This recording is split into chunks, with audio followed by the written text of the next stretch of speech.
Allora, spianato o forato è il finale dell'albero di riduzione, quello sul quale poi è agganciato il pignone. Spianato significa, per l'appunto, spianato, e forato che c'è un foro che blocca il pignone.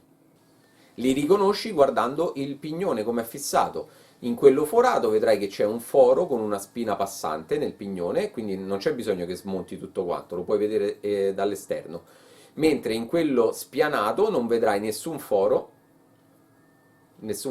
perché il pignone è fissato, una volta infilato sull'albero, è fissato con una siger.